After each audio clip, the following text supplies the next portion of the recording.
Christmas. Is that right? 8 days? Yep, 8 more days until Christmas. And so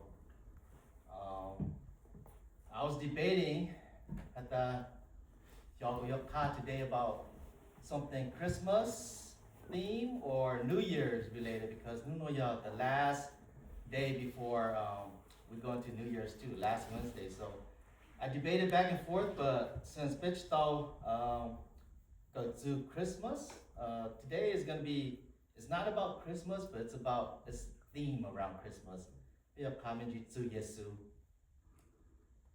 And so last week, we had a Christmas party at work. A little company called Christmas Party. And I went there and I got a chance to meet with all my coworkers. We've been working remotely for like the last 3 years. And so, and there's this one person I've been working with for a whole year. I've been talking to him for a whole year. But I didn't know him. So I went up to him and I was like, "Who are you?" He's like, "I'm Robert. I've been working with you for a year." I was like, "Oh, sorry. I didn't recognize you because I know your voice." And then there was another person, she's a QA person, who test software, Indian. And she was like, "Do you remember me?" I said, "I don't remember you." She was like, "Divya, we've been doing work together for a year." And so I was like, "Oh, I'm sorry, I don't remember you." And so that's what I want us to think about today is, who is Jesus? Because a lot of times, like these two questions, we say we know Jesus. When we see him or when we meet him, we don't even know him. He says, "Do you remember me?" And we're like, "Jesus, I don't remember you."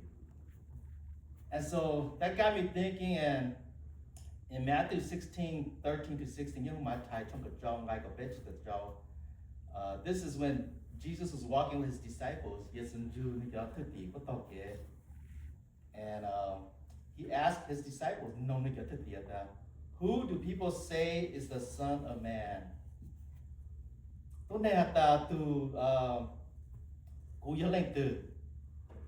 And then they reply, "Some say John the Baptist, others say Elijah, and still others Jeremiah or one of these prophets."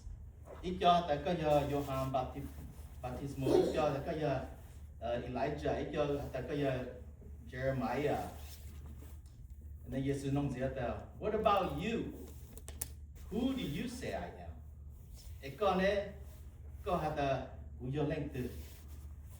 And then Simon Peter answers, "You are the Messiah, the Son of the living God." The Messiah,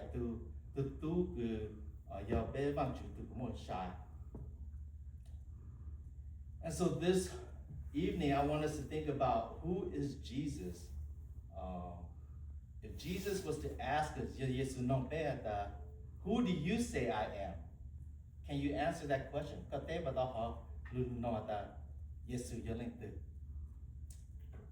There's and we all have different perceptions. More our own idea, or differently. And there's a movie that I like a lot, Talladega Nights, Ricky Bobby. That's one of my favorite movies. And there's this scene, the scene where they're in the table and they're praying. Ricky Bobby, his wife, and they're praying, and then Ricky Bobby says, "They're 8 pounds, 6 ounces, baby Jesus." And then they're like, "You can't pray to a baby Jesus."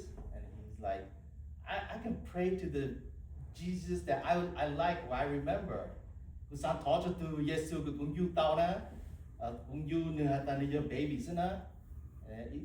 Some of them said, "No, but he's a full-grown man with a beard."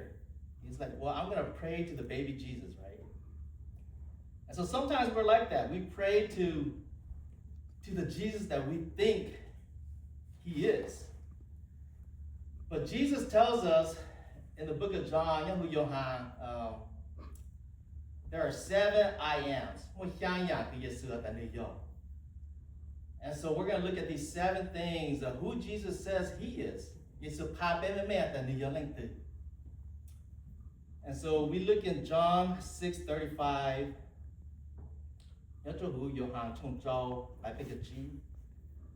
Jesus says that he is the bread of life.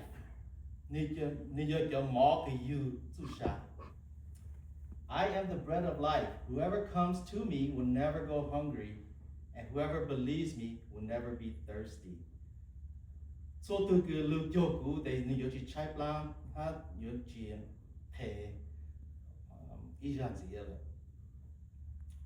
So Jesus, this was when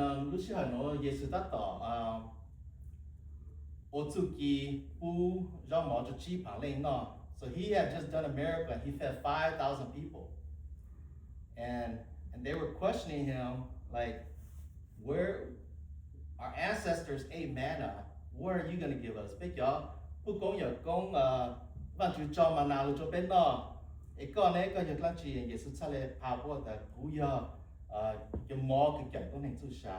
I am the bread of life. And he tells us that, he's the bread of life because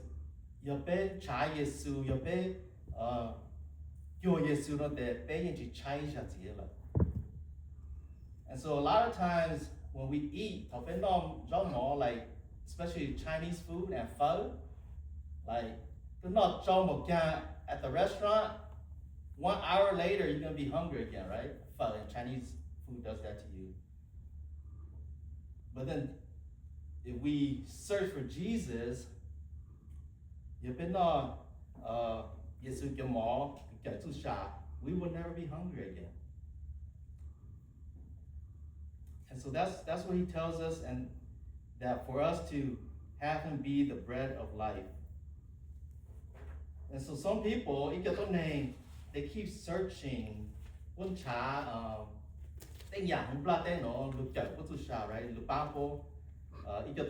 They buy a big boat. Some people spend time watching movies, spend time searching for careers. But then that stuff is not the bread of life, right? That stuff is temporary.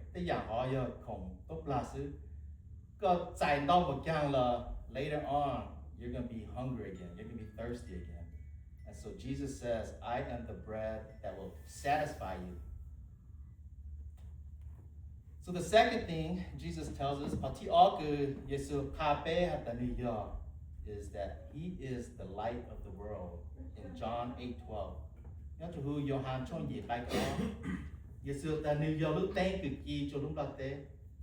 I am the light of the world. Whoever follows me will never walk in darkness, but will have the light of life. So during the Feast of the Tabernacles, and there were lampstands everywhere. Jesus tells them, I am the light of the world. No matter how bright this place is,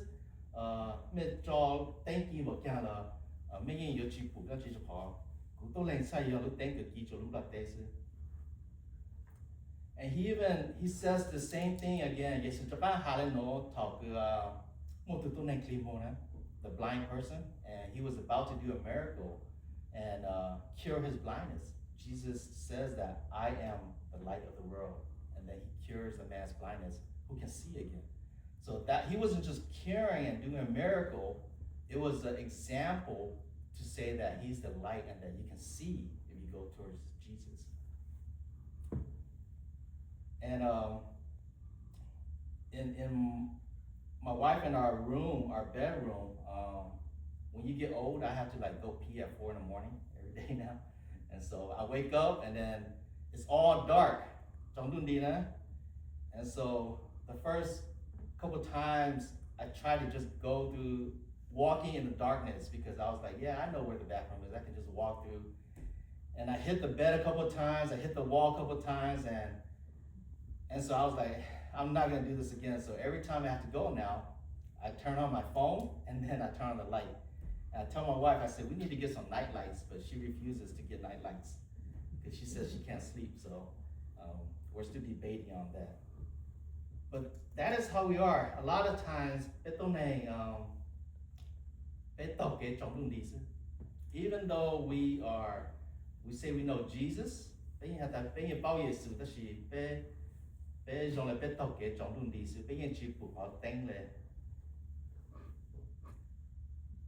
so a lot of times we ask, like, Jesus, what is my purpose here? What happens if I die? And we don't even see that he's the light.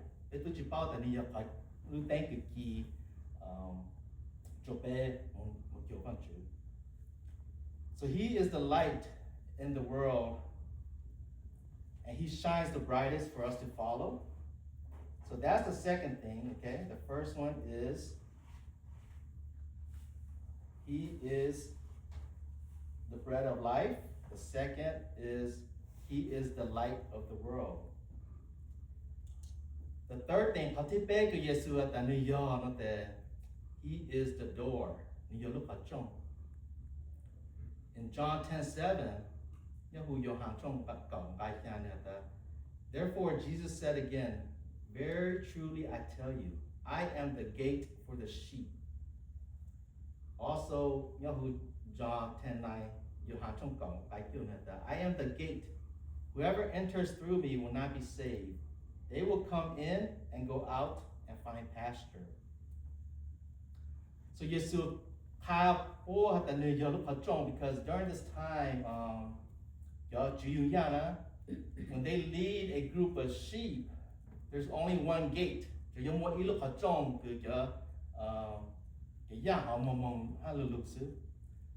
So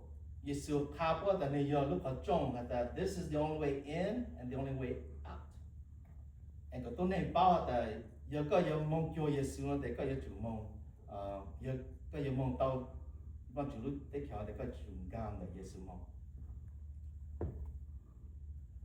so there's a lot of times we think that there's different ways or different doors, right?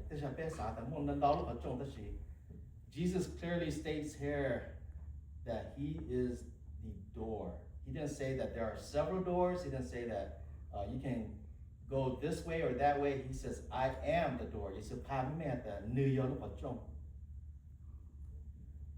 And he is the connection.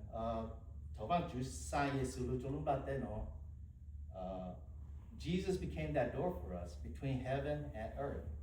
And so he came here so that he can be the door for us, and that if we enter through him, we'll be saved.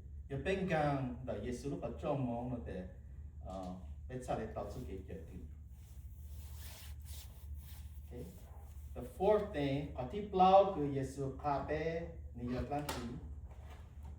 thing, he tells us is that he is the good shepherd. In John 10:11,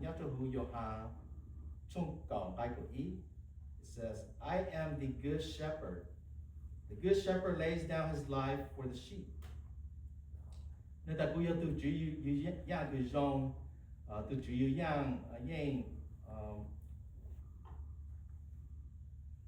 Lay down his life. How do you say that?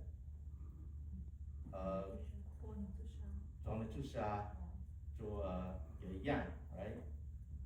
So he is the good shepherd that lays his life for the sheep. And so the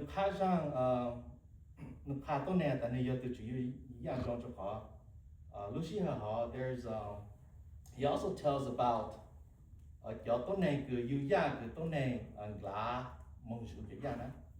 so he also talks about how people are hired to watch the sheep. They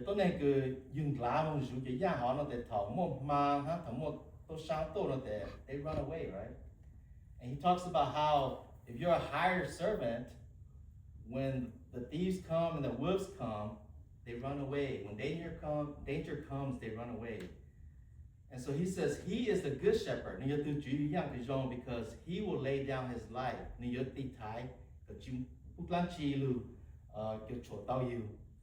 He chases away all the dangerous things.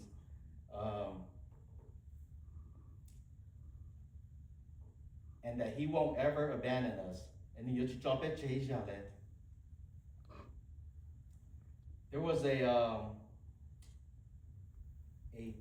guy that had a dog, and the dog went outside and was running, and it was chasing a skunk. And I don't know what the Hmong word for a skunk is. Skunk na.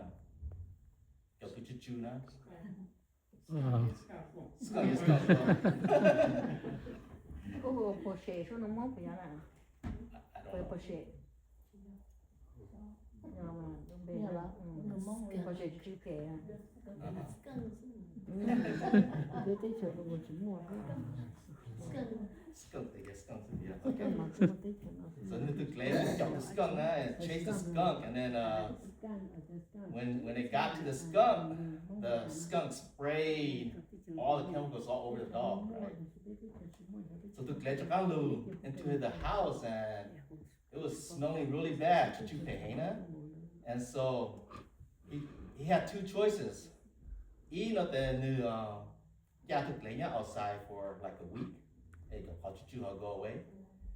All of he bring it inside and wash it in tomato soup and wash it for like 2 hours straight. And so he decided to do that instead. Inside,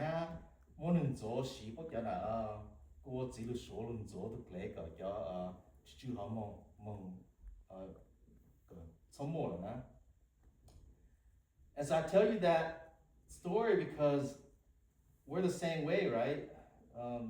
The good shepherd, when danger comes, and he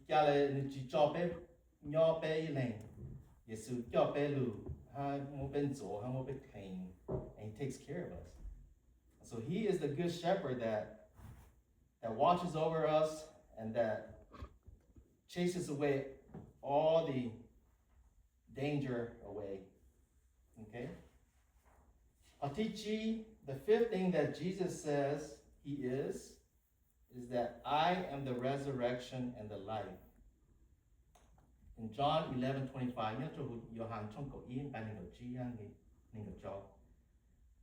I am the resurrection and the life.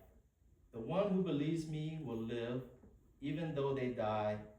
Whoever lives by believing me will never die.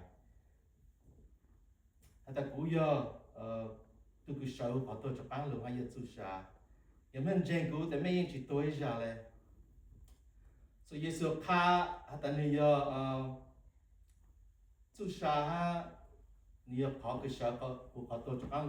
during the time when he raised Lazarus from the dead, right?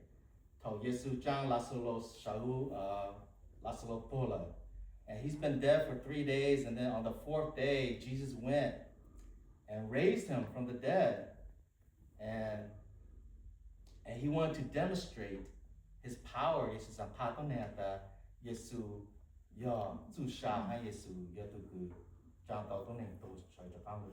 And so that's why he says, I am the resurrection and the life in that chapter, in that book, when he talks about Lazarus. Okay?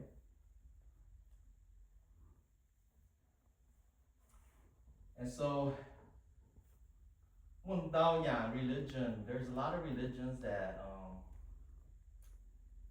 we know of. For example, Buddha died. Muhammad, he died. Confucius died. So every single one of these religion or founders of religion, Yaku, Chichang, Genjing, then Muhammad, Sasana Pu, Confucius, Gunya, China, every single one of them has died. And every single one of them has a tomb. Jesus is the only one that does not have a tomb. And so he is the one who has conquered death, and he is the one that has resurrection power. So he is the resurrection and the life. Okay? The number 6 thing that Jesus tells us he is. He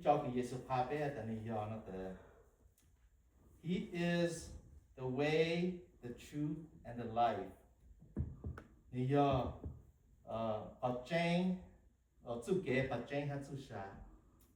14:6, this is one of the verses that we all know. I am the way and the truth and the life. No one comes to the Father except through me. So Lucia, I know during this time, it was the night before he was about to get crucified. And his disciples, they were all anxious.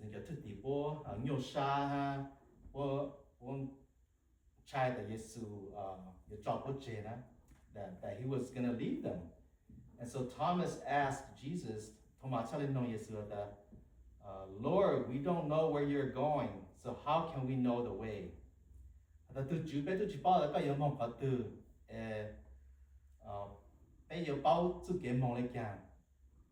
And then Jesus answered them, I am the way. So a lot of times we forget that Jesus is the way. We forget that he is with us, right? A lot of times we think of him like GPS. Navigation GPS, where it gives us direction, right? It says turn left, turn right, go 500 feet, and then make a left, right? GPS, but he's not. Because GPS can make mistakes. GPS can take you the wrong way. GPS will try to give you different directions. GPS will reroute you all the time. But Jesus says, no, I am the way. Jesus is not the GPS. Jesus is next to you in the car with you. So he is the way, and he is the road that you're traveling on. So he is with you, and he is the way for you.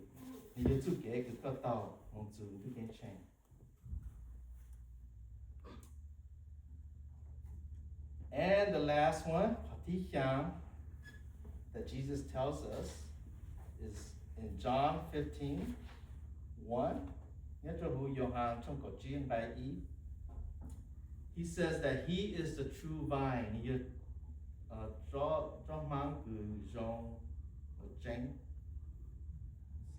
John 15.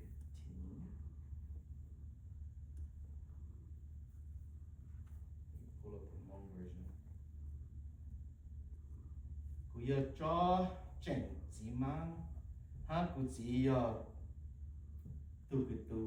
So he says that he is the true vine and my Father is the gardener.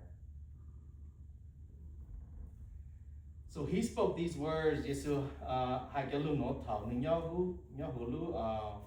Garden of Gethsemane, and he was praying right before he got arrested.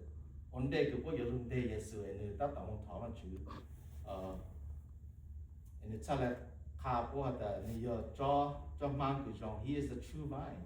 He is the real Israel, the faithful one that produces life. Right?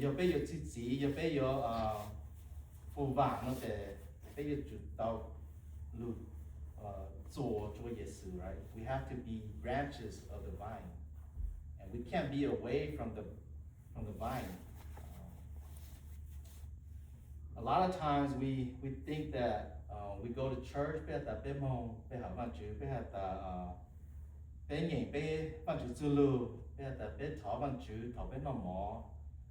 we say we pray, we say we do all these things, but if we don't have a connection with Jesus,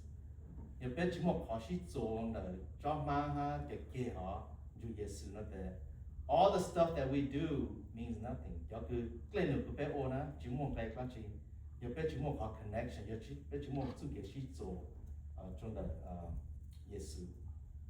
So that's why Jesus says he is the true vine, that we have to have a connection. And everything else not the secondary. For us to have that connection. We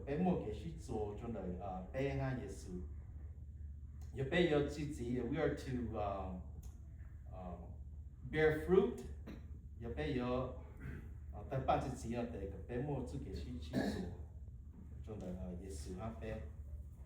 So he is the true vine. So those are the 7 things that Jesus tells us. So when Jesus asks us, who is Jesus? Or when somebody asks us, we can tell them these 7 things.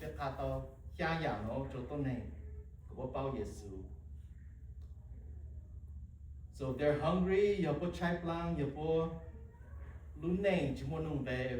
if their life is not meaningful, if they feel like they're working every day, we can tell them, hey, Jesus is the bread of life. They're lost in darkness. They're always in the dark. We can tell them Jesus is the light of the world. We can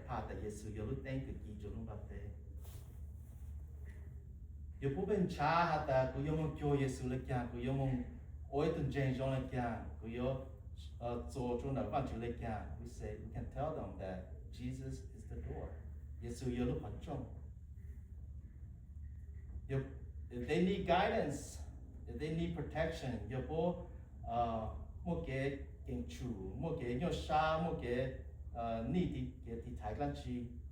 we can tell them that Jesus is the good shepherd. He won't let anything in danger come at us. If somebody is facing death or hopelessness, we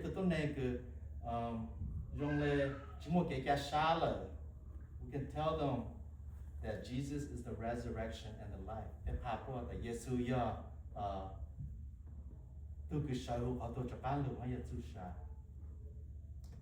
If they're looking for a purpose and direction, you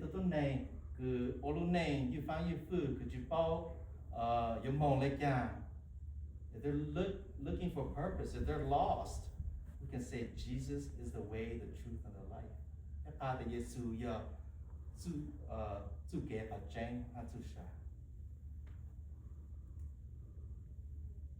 And if somebody is trying to be a Christian by themselves,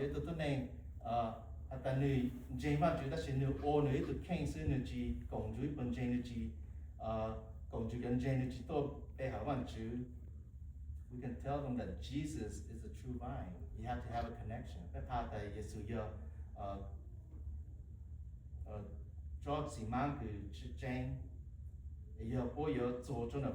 they have to have that true vine and the branch connection.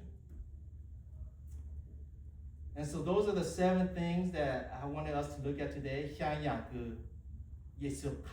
Jesus tells us that he is.